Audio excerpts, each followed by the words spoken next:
Good evening, everyone, and welcome to tonight's webinar, Capitalizing on the Mutual Benefits of a Mentoring Relationship. My name is Jay Parsons, and I'll be your host this evening. And I'd like to start by stating that this webinar is being offered by the American Sheep Industry Association in conjunction with its Rebuild the Sheep Industry initiative and with funding support from the National Sheep Industry Improvement Center.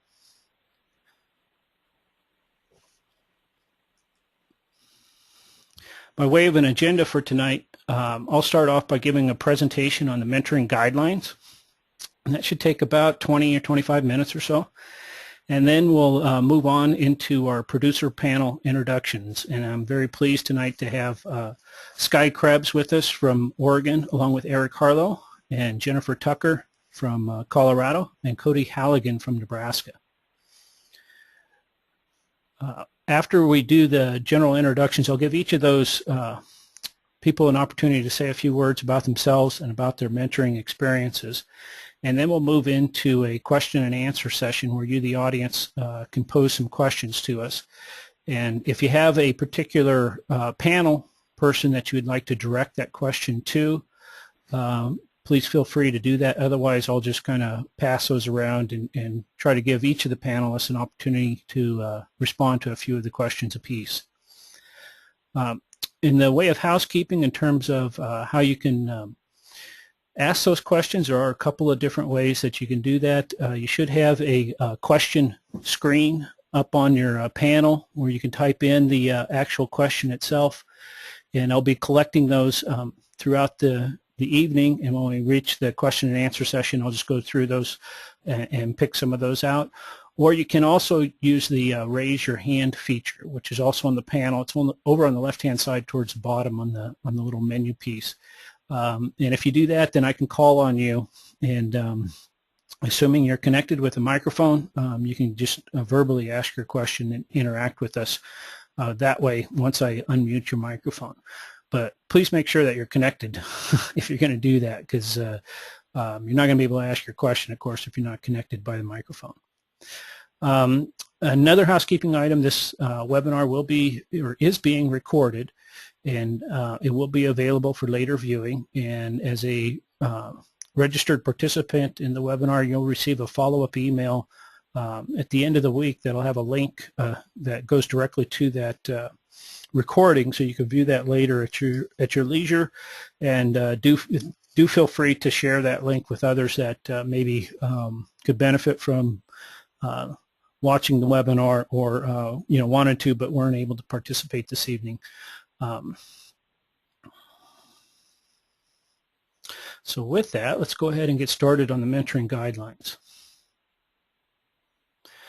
The mentoring guidelines presentation that I'll be going through is actually going to be based off of a document that I produced back in May for the American Sheep Industry Association.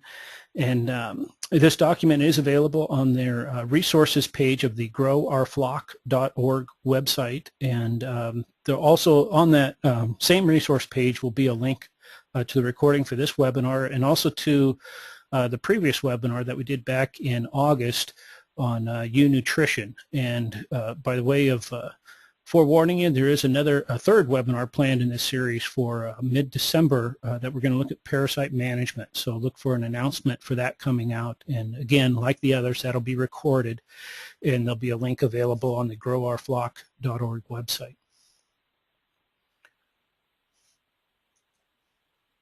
So what is mentoring? Well, whenever I deal with a word that I'm trying to figure out how to explain it to people, I usually go back to the origins of it, which might be the academic in me, but the word mentor actually originates from Greek mythology. And Odysseus, it was a loyal friend and advisor to Odysseus and to his son. He was a teacher to Telemachus, Odysseus' son. So if you look up the origin behind it, it always was meant to be more than just a teacher or more than just an advisor. So it has a number of different meanings there that go a little bit deeper than just, say, a teacher-student relationship. So what is mentoring about? Well, I like to think of it as passing on knowledge in a meaningful way. What I mean by that is that you're not just telling somebody about something. but you're telling them or perhaps showing them in such a way that it's useful to them. So they can go out and apply it and use it to be successful. So we're talking about enhancing skill sets and a knowledge base for people. We're talking about expanding their networks, connecting them with people in the industry that will help them be successful in the future.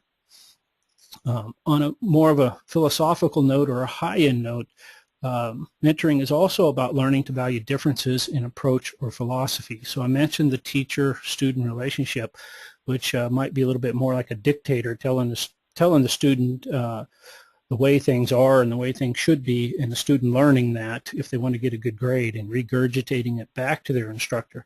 A mentoring relationship is a little different than that because you got to have different values represented between the mentor and the mentee. You're going to have different approaches and perhaps a little bit different philosophy. Now, if they're total out of sync with one another, it's probably not going to be a very fruitful relationship, but there's bound to be some differences there that you're going to have to learn to respect and to build off of as you work through your relationship.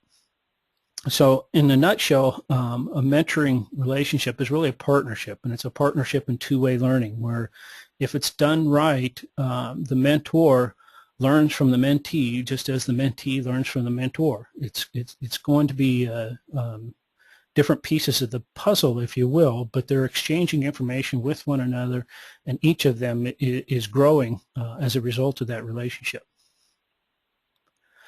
So what is mentoring not about? Well, it's not about just managing inexperienced people. Okay, mentors' primary role is not just to fix problems for the inexperienced person. Their role is more of helping the mentees develop a plan of their own. That is, they could be given them answers, but ultimately it's a plan of their own that the mentees need to take ownership of. Now, there are going to be times that mentee may call up a mentor and simply say, hey, what was that, such and such that we were talking about, or who was that person that you mentioned, or things like that, where it's a quick answer. But a lot of times it's going to be a situation more of a give and take discussion, and then the mentee needs to make up their own mind about what they want to do in their own operation and take ownership of that proposed solution. So it's more than just fixing the problems and answering the questions. So mentoring is also not about just sponsoring young producers. It can be. I mean, you're helping them out and hoping that they get off to a good start in the business. But the mentee needs to bring a can-do attitude to it. They're not looking for handouts. They're somebody that's willing to stand on their own. But they want to get ahead as quickly as they can and as strongly as they can, and they respect the information that a mentor can share with them. So that's the type of relationship that you're looking for, that is questions and answers can actually go both ways there. So just like the mentor may answer a quick question on who to talk to about such and such topic, the mentee may answer a question of equivalent nature on, say, something new that they have learned. Maybe it was in school, or maybe just something they were researching, or something along those lines, some new technology in the pipeline, if you will. And mentoring is also not about offering spontaneous or casual advice. You can certainly do that, but mentoring relationship is a little deeper than that. It's one that goes into truly caring about the long-term success of that individual and their ability to absorb that information and move forward in a positive manner. So it's more than just a one-off answering of the question and hoping they do well. You're actually invested in them doing well to some degree. So let's talk a little bit about the benefits of mentoring. And I'll start with the individual pieces of the pie, that is the mentee and the mentor, and then we'll get into the mutual benefits, because I do think the benefits are predominantly mutual. Okay, for the mentee, the benefits are fairly obvious in that they're going to draw from the mentor's experience and knowledge in the industry. So, you got years of connections built up there, contacts in the industry, and things that can save a young person a considerable amount of time and a considerable amount of heartache in getting off on the right foot, just by having that relationship with a mentor that has that type of experience to share. On the mentor side, you can gain a greater appreciation and understanding for the skills and knowledge that you possess. There's a saying in education that you really don't learn material extremely well until you teach it successfully to somebody else. And this is a case where that would bear itself out. What you'll find yourself doing in a mentoring relationship is thinking through and questioning what you actually know. Now, initially, this might be a little intimidating and leave you a little worried about what you really do know, but ultimately what it'll work itself out as is you'll grow more and more confident with what you do and you don't know as a part of that mentoring relationship. And that confidence will expand beyond just your relationship with the mentee and expand into the industry as a whole. So you'll find yourself more willing to share things with other people in the business, feeling fairly confident about what you do and you don't know as a result of these conversations that you have with the mentee. It also gives you, as a mentor, an opportunity to tap into new ideas and new enthusiasm. You know, a young person getting started out in a business, and maybe not even necessarily a not so young person getting started out in a business, but anybody starting out is going to have a certain level of enthusiasm or they wouldn't be getting started in the first place. And they're also going to be open to new ideas, they're going to be doing some research into some new things. And as a part of that relationship with that mentee, the mentor can benefit from that information. So it's really important for both the mentee and the mentor to develop this two-way partnership in learning and to share ideas back and forth. So let's move on to the mutual benefits. And let me start by just saying that excellence in any field requires coaching. Okay. And one of the reasons is that coaches see things that you don't, and they hold you accountable. So, for example, if you're a producer that's been in the business for some time, you can probably count off a few things fairly quickly that you've been meaning to do for some time, that you know are good ideas. You just never have gotten around to implementing them. Well, consider being in a mentor-mentee relationship where you're discussing these ideas with somebody else. Automatically, the accountability goes up a notch because now you've told somebody about these ideas, and they can guide you through that and coach you through that just as much as you can coach them through some elementary ideas about being in the business. So there's a lot of mutual benefits to gain from that relationship just from the accountability piece. So a healthy mentoring relationship involves sharing experience, it involves sharing knowledge, and it involves holding each other accountable for ideas. And some of those ideas will be good ideas that you can implement right out of the gate. You just haven't gotten around to doing them before. Some of those ideas are things that sounded good to begin with, but you never completely fleshed them out. And as a part of having this relationship and having the conversations that are going to come out of this relationship, you'll find yourself working some of those details out and actually implementing ideas that have been on the table for some time in your operation. The other thing I'd say about mutual benefits of a mentoring relationship is that there's a natural strength in numbers. If you have an idea about how to move forward, maybe it's a different breed that you want to bring into your flock, some genetics that you want to change slightly or to address a certain issue that you have, and maybe it's a different production practice, etc. If you're in that conversation with somebody else and you're moving forward together, it provides a little bit of strength for you and confidence for you to draw from there. And that's another natural benefit coming out of a mentoring-mentee relationship. Okay, so there's many benefits that go into the relationship itself, but how does the mentoring life cycle work? Well, there's really three key components. The first one is of course establishing a good mentoring relationship, and I'll go through the details of that here in a moment. And then there's things you can do to help maintain that mentoring relationship over time. And then the last step is important and often overlooked, and that's evaluating and ending the mentoring relationship. So let's start with going about establishing a mentoring relationship. First, you need to recognize that there are different types of mentoring relationships out there. There's formal mentoring relationships, and there's informal mentoring relationships. Now, formal relationships are actually fairly rare. Okay, but that's a relationship where you actually put some things in writing, some expectations that you expect from each other, and so on and so forth. It could be just the way you function. It could be some sort of if there's a monetary piece to it, that you're actually paying somebody to mentor you, or whatever the case may be. And it could be something that formalizes some confidentiality issues too. Most people have unwritten and informal handshake type of mentoring relationships. There's also, in this day and age with technology, there's the opportunity to have a virtual mentoring relationship versus a face-to-face.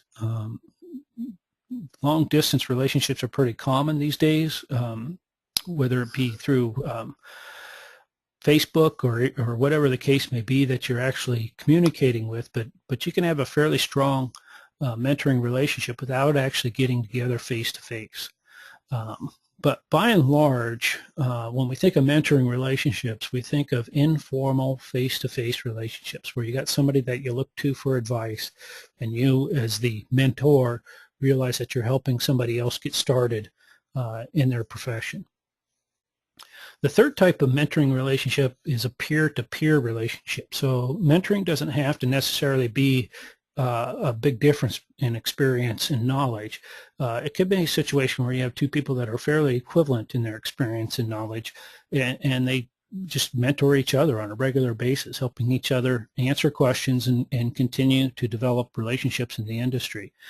Now, it should be the goal, if you enter into a mentoring relationship, it should be the goal to eventually graduate to a peer-to-peer relationship with each other.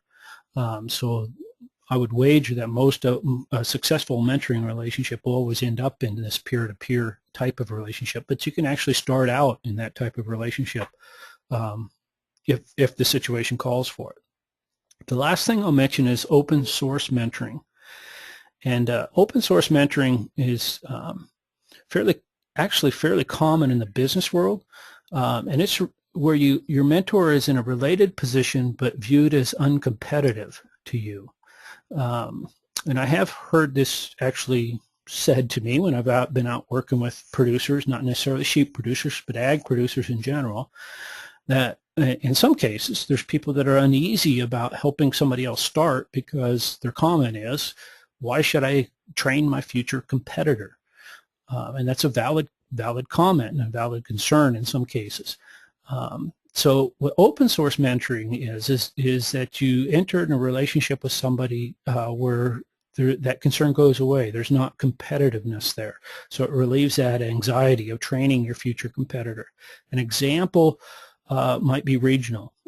So, in different industries, sheep industry perhaps being one of them, depending on what you're actually raising and whatnot, a sheep producer in one state could have a mentor 5 states away that they share information with fairly readily back and forth under the premise that really they're not competing with each other. They're marketing into different markets, and neither one is intimidated by the success of one or the other taking away from their opportunities to be successful in the marketplace or otherwise.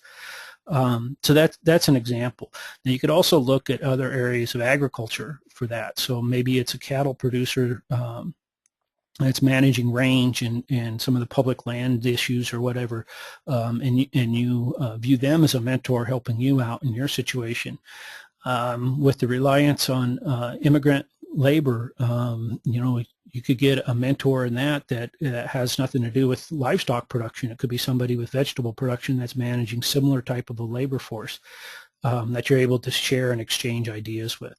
So open source mentoring is that notion of finding somebody in a similar situation, but that somebody that wouldn't be view you as a future competitor to help share information back and forth. Okay, so then you move on to actually establishing the mentoring relationship, and the first step is to get a match, and obviously the first step in that is to establish some sort of contact with a potential mentor. So you, the mentee, need to reach out and find somebody out there that you want to connect with, and once you make that connection, it's important to focus on doing some good communication. Okay, so you need to communicate your goals and vision for your operation. Now, this is both for the mentor and the mentee. And the reason it's so important for the mentor to communicate goals and vision for their operation to the mentee is it helps the mentee see where the mentor is at in their development, in terms of their professional, where they're at personally, in terms of how far out they're going to be planning, things that they've done in their operation, things they'd like to do in their operation, and it helps them get a good picture of things they might be learning and how compatible each of them might be. So communicating goals and vision to each other is important. You also want to be able to communicate your skills and experience. And for the mentee, this is pretty self-explanatory. You want the mentor to know things that you already know and feel comfortable with, and things that you're seeking to learn. For the mentor, this might be a little bit intimidating in that you think, how am I going to sit here and tell somebody everything I know and all my experience? Where do I start? Well, my recommendation for that is simply communicate your activities, things you do on a regular basis throughout the year as a part of being a sheep producer. If you do that, what the mentee will get is a pretty clear picture of things you do and things you do well and when you do them and things they might be learning. So that's a good starting point for that aspect of it. And then the next one is to communicate what you'd like to get out of the mentoring relationship with each other, so that the mentor is providing a clear picture in terms of how the mentee should be communicating with them. And for the mentee, it's providing a clear picture of information they want to get from the mentor.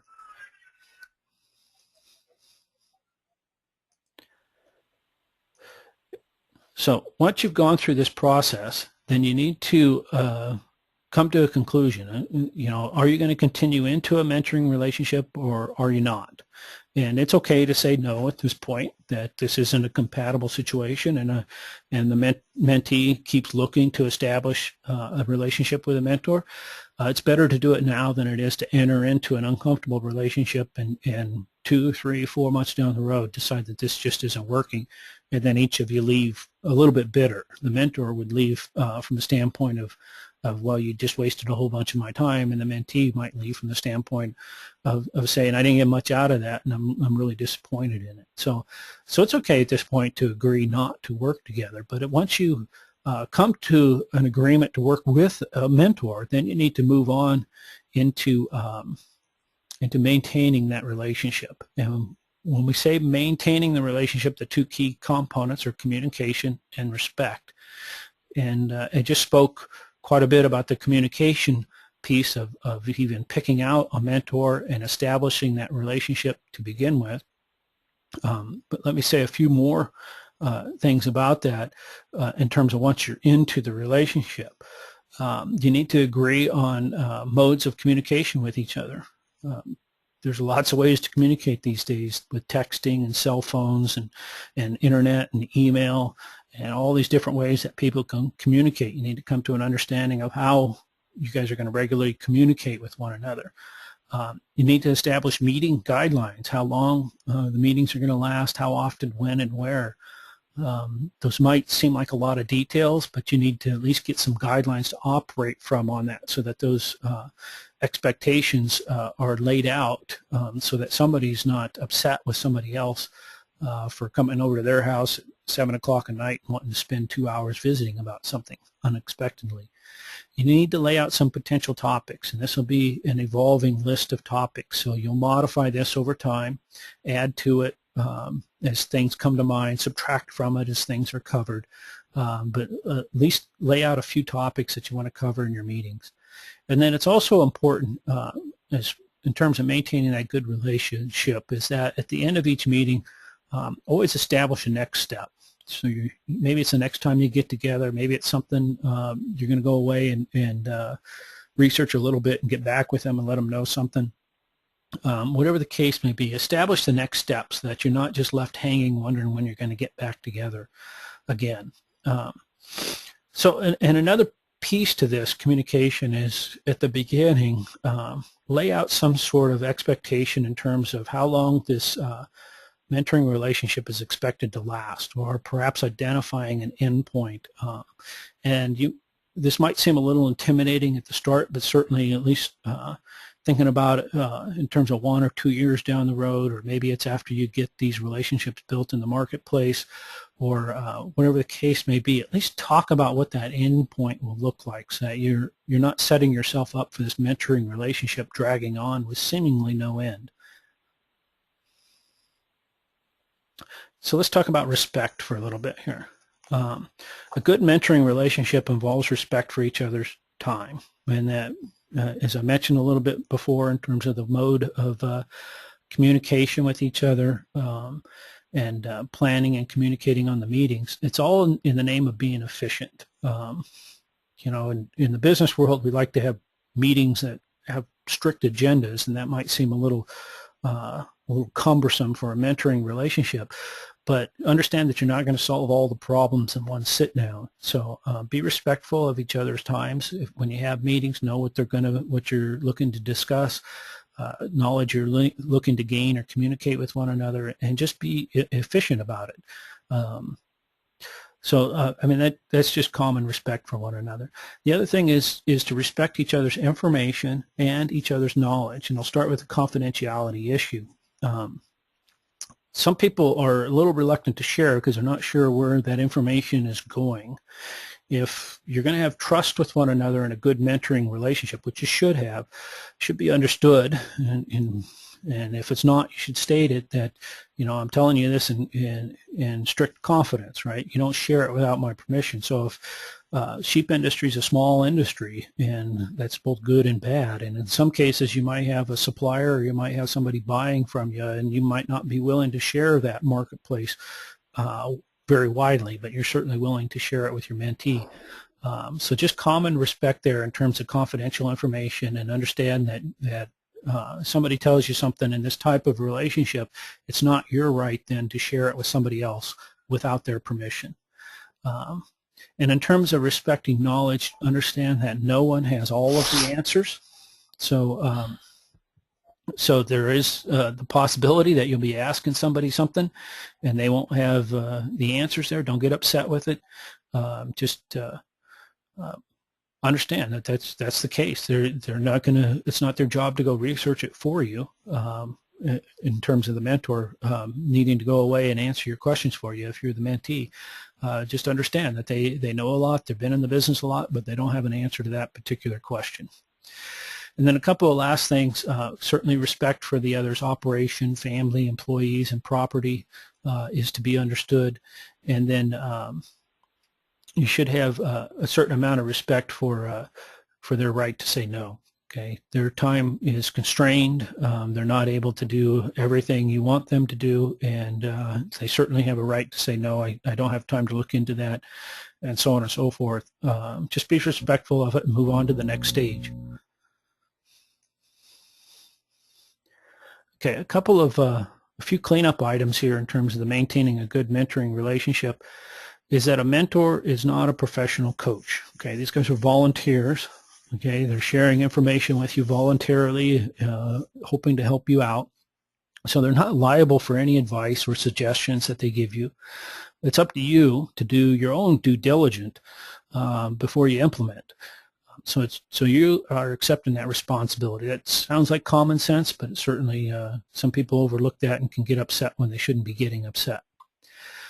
The other thing about maintaining a good relationship is to come up with some sort of commitment of time and energy that's going into it. Each relationship pair of partners in this deal can come up with their own specifics, but just kind of a rule of thumb to start out with is, you know, at least 1 hour per month and at least a year-long relationship. I would view that as kind of a bare minimum to even say that you're in a mentoring relationship. Certainly you can visit more often than that and for longer than that, but at least come up with some sort of minimum commitment that you're each putting on the table and going to make sure you follow through on.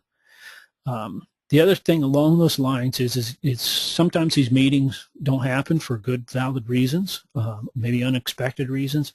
Just make sure that if that happens, promptly reschedule. If you're scheduled to meet for lunch one day and one of you can't make it, and cancels out at the last minute, don't just leave it at that. Go ahead and move forward to when you are going to meet next, or at least establish a time to visit about when you're going to meet next. So don't just leave things hanging to where you're not sure what the next step is in the relationship.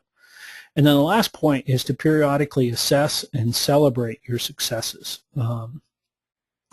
Too often we just keep moving to the next problem, and that can get depressing. So you're not always going to solve every problem, but when you do, you want to celebrate it. And it gets you to that point where you figured something out and things worked out well. Share it with one another, acknowledge it as a success. So you realize that you're making progress in your relationship, and you're each making progress in your own ability to manage your operation. So then the last step is evaluating ending a good mentoring relationship. And again, I mentioned the celebrating successes.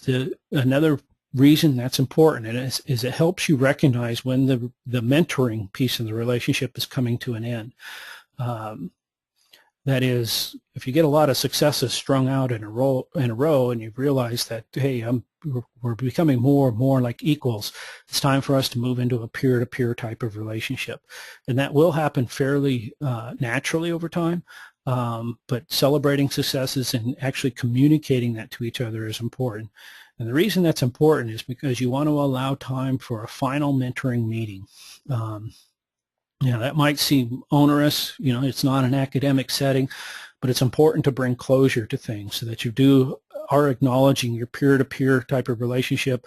You're able to review the things that you've accomplished. You're able to provide constructive feedback to each other on how that relationship went. And those are some things that can help you as individuals moving forward, so that you can communicate better with people maybe within your operation or people outside your operation in terms of things and just operating on a day-to-day basis. It also gives you a chance to review some items outstanding, and there's bound to be a few things that you haven't covered yet that you didn't have time for, or the situation didn't present itself, so that you as peer-to-peers now can continue to look for opportunities to explore answers to those items. Okay, so that's my quick overview of the mentoring guidelines, and you may or may not agree with me on everything I said there. As I've told people before, this was a learning situation for me too. There's not a lot out there as far as guidelines go, certainly hardly anything out there for agricultural producers. So I just tried to put together some general ideas that made sense to me as we look at forming good, strong mentoring relationships. So with that, I'd like to move on to the second phase, which is our producer panelists, and I'm going to start with our fellows out in Oregon, Sky Krebs and Eric Harlow. And let me get these guys up here so I can hear them okay. Can you hear me all right, Sky? Yes, sir. Okay. And let me see if I can get Eric turned on here. Eric, can you hear me okay? Yes. All right. So I'll turn it over to Sky here in a second early on. You may recognize these guys from the mentoring guidelines handout that's at their picture in the upper right hand there. I put them on the cover of it so they'd be famous. Sky's the good-looking fellow on the left, and Eric's the other guy. So both these guys are out in Oregon, and a little more of a, pretty much a traditional range flock type of setting. And I'll let them say a few words about their situation and their experience in the sheep industry, and then we'll go from there, and I'll introduce the other panelists. So Sky, why don't we start with you? Sure. I'm a third-generation sheep man. My grandfather started his business in 1917, so I grew up in it.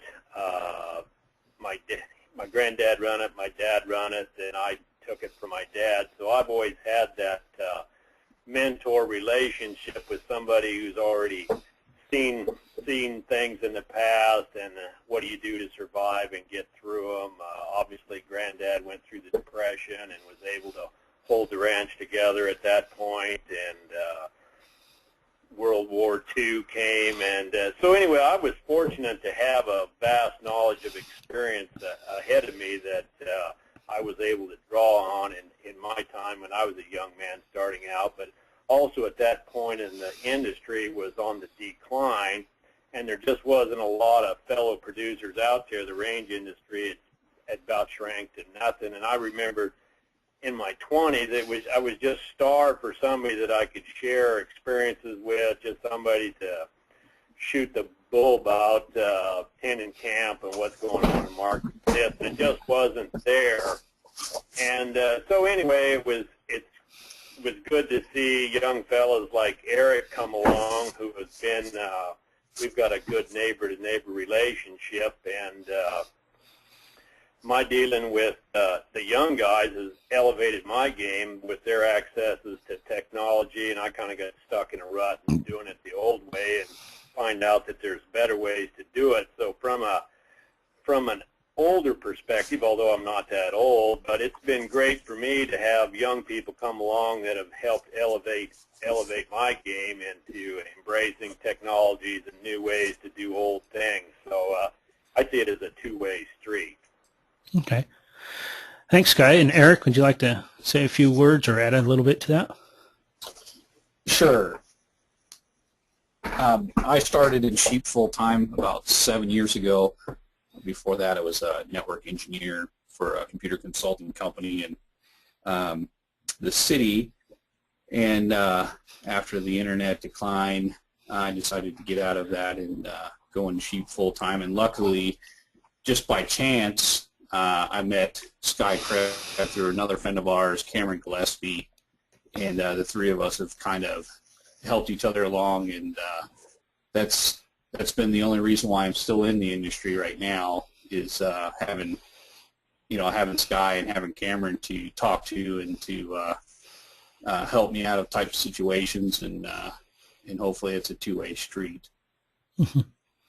Thank you. And as you can see, they have really big dogs in Oregon, so you got to be careful when you go to visit these guys. All right.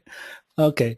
So Jennifer Tucker is also with us from Colorado, and Jennifer is a small acreage coordinator with CSU Extension down in Adams County, but I know Jennifer as being the Jacob sheep lady, and I'm going to let her say a few words about her experiences and her situation.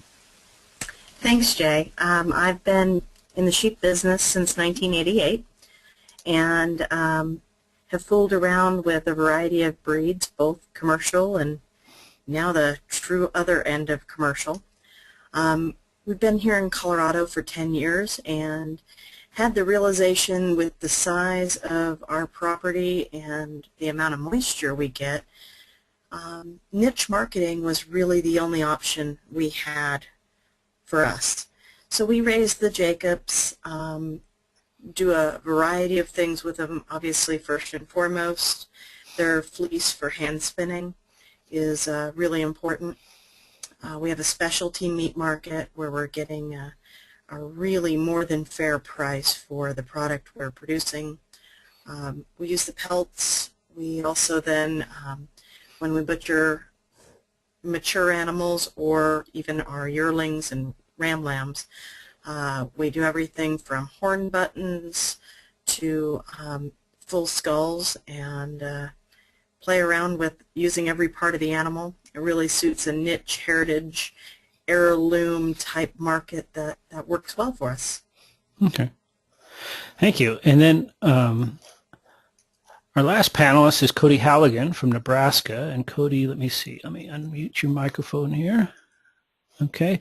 And I've known Cody and his family, his parents, Virginia and Bill, for some time. I've have to admit that I've been exploiting them for the last 5 years as a field trip location. Cody and his family operate a sheep dairy up in the Panhandle of Nebraska, and each year I take about 15 to 20 graduate students from CSU up there to visit the operation, because I think it's an excellent experience for our students to see both the young person like Cody getting started in agriculture, and then also somebody doing something fairly innovative in the sheep industry. So Cody, you have a few words to say or some things you'd like to add?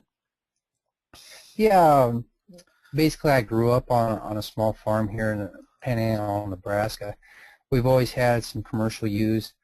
In 2005, I was currently working at a cow dairy as a herdsman is fairly high burnout rate, I'd say. I hadn't had a lot of time off, and my mom obviously had noticed all this. And I think basically she got the idea of starting a sheep dairy just to get me out of that situation.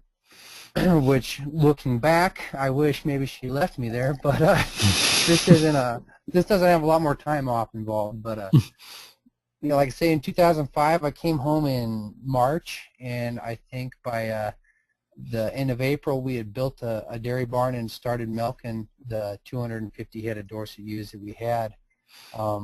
Obviously, we didn't have big hopes for it. We kind of, going from the research that we could find, we were figuring about 2 pounds a day would be decent. And we got that. In fact, we were doing about 2.5 pounds for a short lactation period. Obviously, in the sheep dairy industry, there's not a lot of people to mentor you, and basically nobody was going at it with the approach that we were, which was kind of the commercial dairy approach. You know, we intended to feed our ewes a TMR, you know, and produce as much milk as possible. And so we've kind of had to base what we're doing off of the cattle dairy industry, which obviously I just came from. And I had a very unique experience, I guess. I was able to work with what I feel is a very knowledgeable vet, and he happened to be a very excellent teacher at that time. And he was basically always available for me and any questions I ever had. And basically, I give him credit for everything I know about the dairy industry at this time. And so, having talked to Jay and him talking to me about doing this, I realized now that I've been a member of a very successful mentoring program and didn't even know it. So I guess I kind of know a little bit about the way to do things, or I feel, you know, the way that it needs to be done to both benefit everybody involved. But I also know some bad situations too from different experiences I've had in my past. But anyhow, is that enough? Yeah, that's good. Thanks, Cody. And as I mentioned, I take students up there to visit with them all the time, and I try to expose my students to as much as I can about the sheep industry, because we're predominantly cattle dominated in so many ways in terms of what's taught at CSU.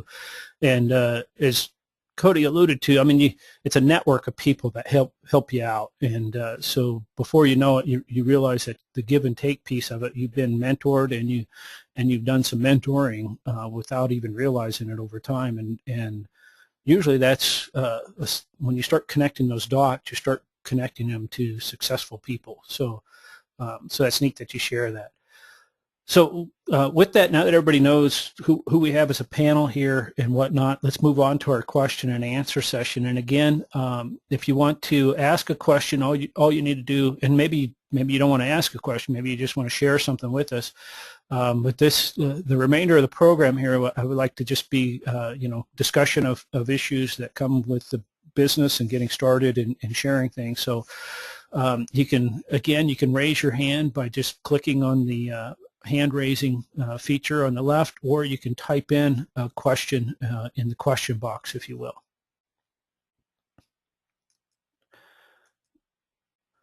Anybody like to start us out here?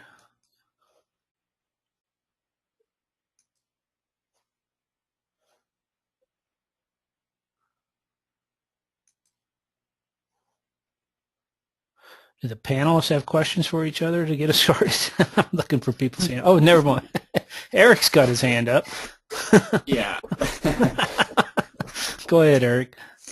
I was just going to mention that we had an internship program that we started, or that I started in our company, and that was for university students. And again, the reason why I did that is when I first started out, it was just by chance that I met Sky Krebs or Cameron Gillespie or anybody in the industry. We're in a range operation, but you could drive around up here for months and never see any sheep. You don't necessarily know where everybody is or who the buyers are or anything.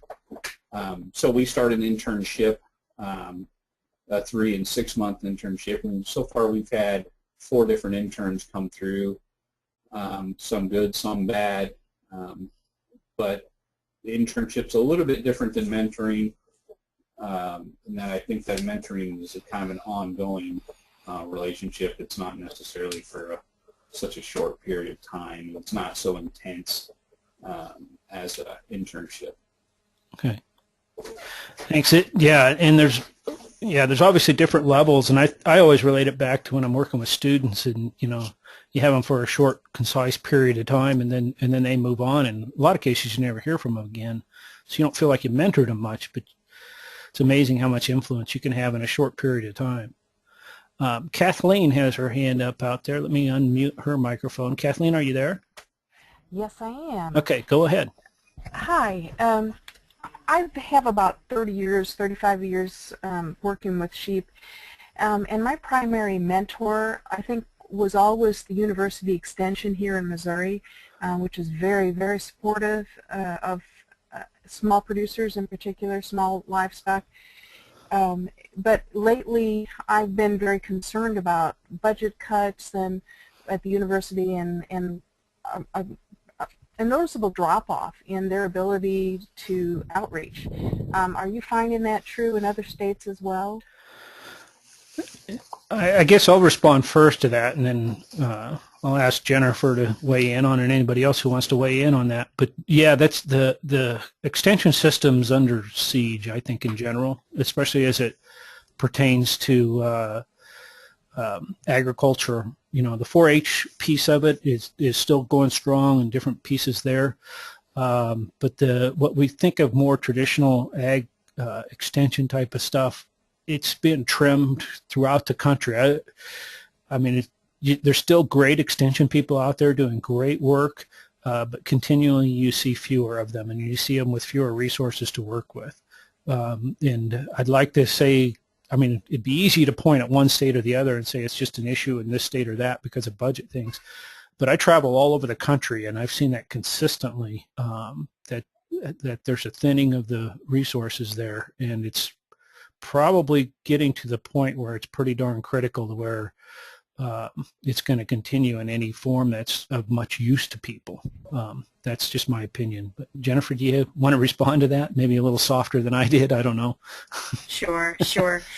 But I think you hit the nail on the head, because the funding for the non-4-H programs is a lot more limited than you would expect. And I think back 20 years ago, just like you had mentioned, everybody knew their local county extension agent, and they knew their ag agent, and it was a go-to person. And we've gotten pretty thin, and state by state, it's pretty widespread.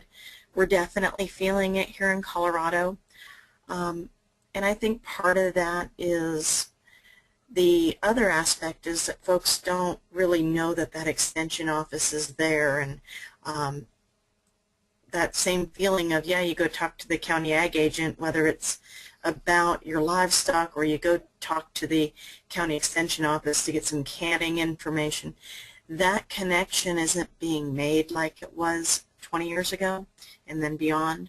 And so we're kind of in trouble in that we're not as visible. But yeah, our funding is definitely tight. I'm kind of the oddball.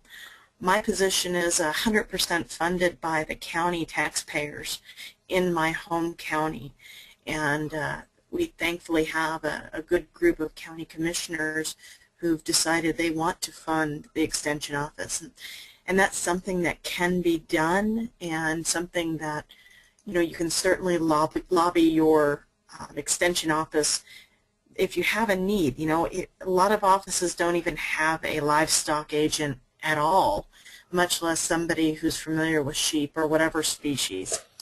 And so sometimes you have to approach your county commissioners and let them know that need is out there. Yeah, and that's what I've seen when you had a local swell of support there, is when you see things still working the way we remember them. And in a lot of other cases, you see extension agents spread out across several counties that just physically can't do what they're being asked to do. Do you have a question for Eric here? Eric, the question is, what has been one of your greatest challenges as a startup producer? The greatest challenge is probably capital. Mm-hmm. To find a banker that understands sheep, well, they just don't exist. Everything has to be explained in cattle terms, and it's not always applicable to sheep. So cash is king, just keeping the cash turned over. You know, we get 2 checks a year, one for wool and one for our lambs, and it's an awful long time between them. So just that aspect of, you know, managing that cash flow. Mm-hmm. And have you noticed a change since our financial crisis? Has that become more of a problem recently because of that, or is it you feel kind of it's a separate deal for you? Yeah, I think that we're, you know, we're a range operation, and we're a little bit insulated from it in the sense that, you know, the people who buy our lambs are usually the same ones year after year, but our sheep market is so small that it seems like the smallest, you know, the smallest thing affects our market, and we're not diversified in our company. We are a sheep company, and that's all we are. A lot of operators are, you know, they have cattle, they have sheep, they have wheat, they have some diversification, but because we are just starting out, even though we're 7 years into this, I still consider us a startup. We haven't made it to a level where we can have that diversification. You know, in order to be good at something, you really ought to just do one thing, is kind of our philosophy. And so eventually we hope to diversify, but right now we're kind of slaves to the market. Okay. And as a follow-up to that, in addition to the financial challenge, is there anything in particular on the production side that you found particularly challenging? Yeah, our biggest problem is, again, we don't look to reinvent the wheel, and that's one of the best things about having met Sky and a couple other producers that have been around for a little while. You know, to find somebody that's been in it for 3 generations, if it's happened to Sky. And so if you have a train wreck, I can call Sky and he can tell me 3 different times when he's had it 10 times worse than me, and so it helps me to stop crying a little bit and move on. And that's been huge. I mean, it sounds like a small thing, but there's many times when I've wanted just to call it quits, and just to have someone there to say, hey, you know, I remember the time when X, Y, and Z happened to me, and it makes you look like this ain't so bad. Yeah. I get some questions coming in from Dan, and I'll get to those in a second. But before we do, Cody, would you care to respond to that in terms of challenges? Because you're fairly young in the startup side of things. You know, what would you consider some of the biggest challenges? You addressed a little bit in terms of finding information on sheep dairying, but is there anything else you'd like to add to that? Well, definitely, you know, the funding the operation is a big one. You know, we've been doing this since 2005, and basically we've been expanding ever since we started. So, you know, every year it takes more to operate, and like you said, there's not always bankers out there that are willing to go out on a limb and lend to a sheep operation. But the other main thing, especially for us, where we're milking the sheep, was finding the stock.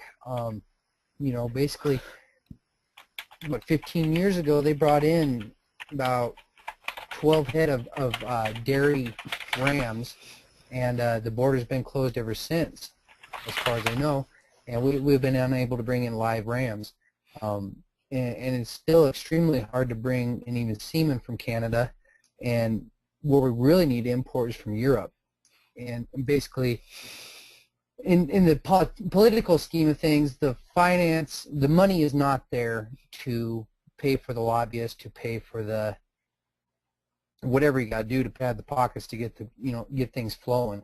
You know, obviously the neighbors down the road, they just brought 3 bulls in from Canada last year, and and we can't bring a ram across when we do have somewhat of a handle on the scrapies program, whatnot.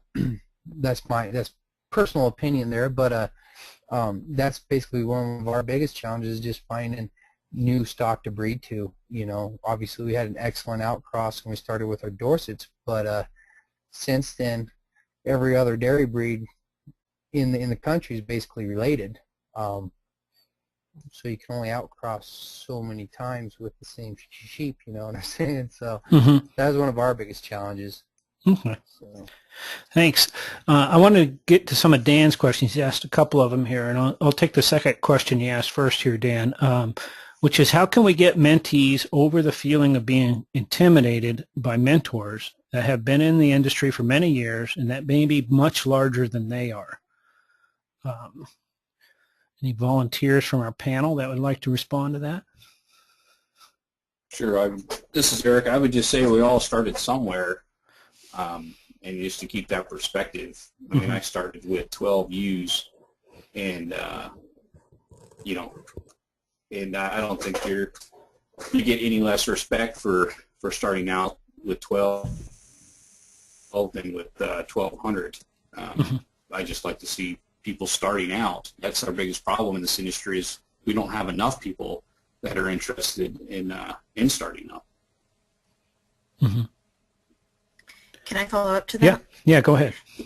This is Jennifer, and some of the other things that I've noticed is I have, I guess, obtained some mentees without even knowing it's happened. It's almost become part of a process where they call and ask a few real basic questions, or come out to the place, and before you know it, we're in a fairly regular relationship, exchanging information. And just like you'd mentioned, Jay, I've learned as much from some of them as they've learned from me.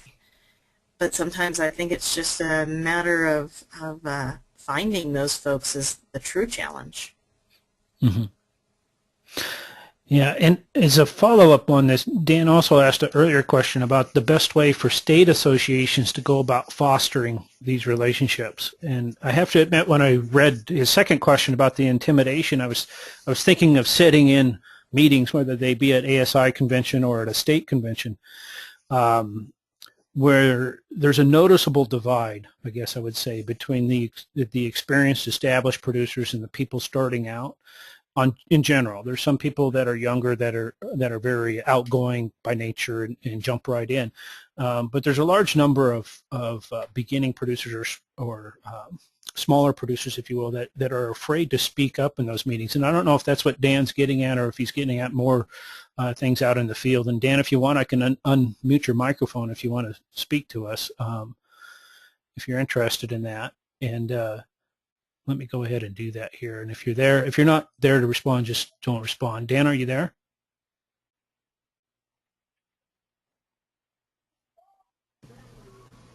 Are you on? Can you hear me? Yeah, are you on, Dan? Yep, I'm on. Yeah, would you, I don't know if you'd like to discuss a little more about your question or not, but was I getting at a little bit of what you were asking there? Well, we've kicked around this mentoring and menteeing in Minnesota for a couple of years, and I kind of wonder where the state association, what we can do as a state association, and to find the mentees that really could use a mentor in this industry. Because there's too many of the smaller and the new producers that are trying to do it alone, and there's not room for errors anymore. And I guess that's the challenge that we see, is how do we find the mentees? I think we can find a big list of mentors.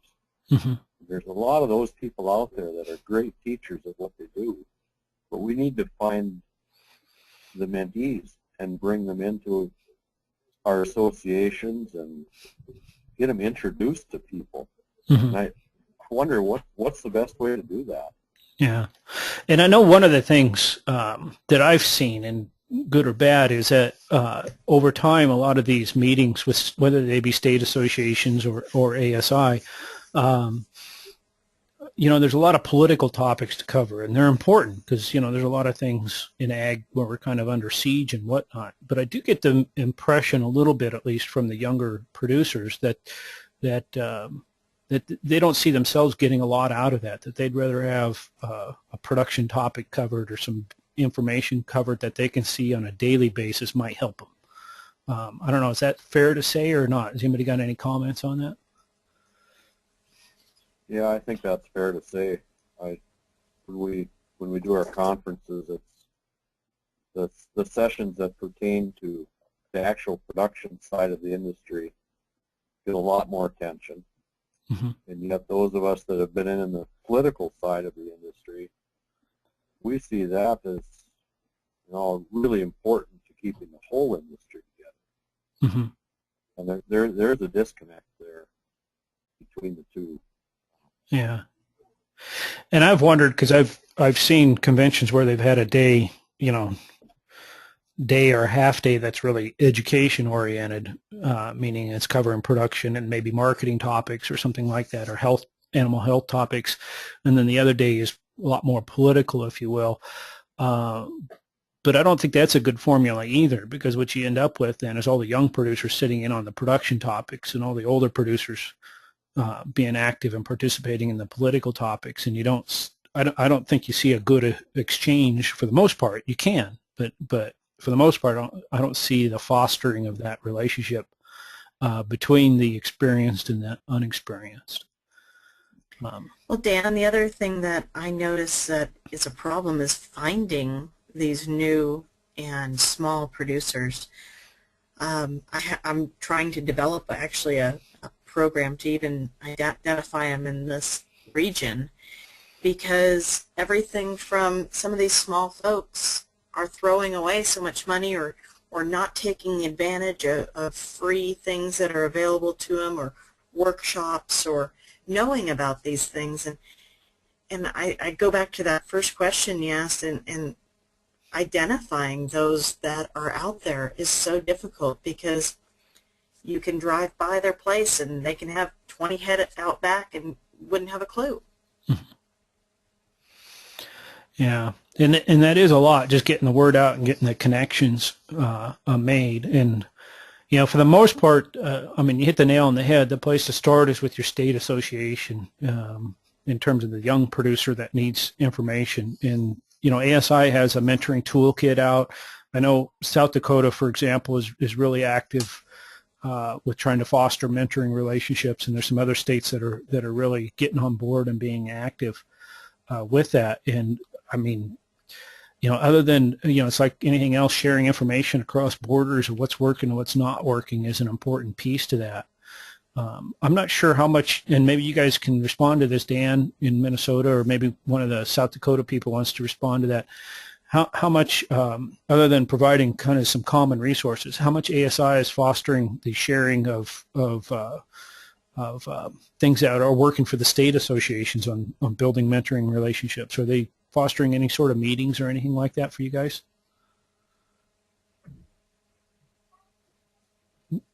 I think your microphone's still on, Dan, if you had a comment or not. Yeah, I'm not sure about the meeting side of it, but I know I've seen in press releases of what's going on in South Dakota. And so that information is out there, and the contacts are there to be able to get in touch with them. Yeah. Okay.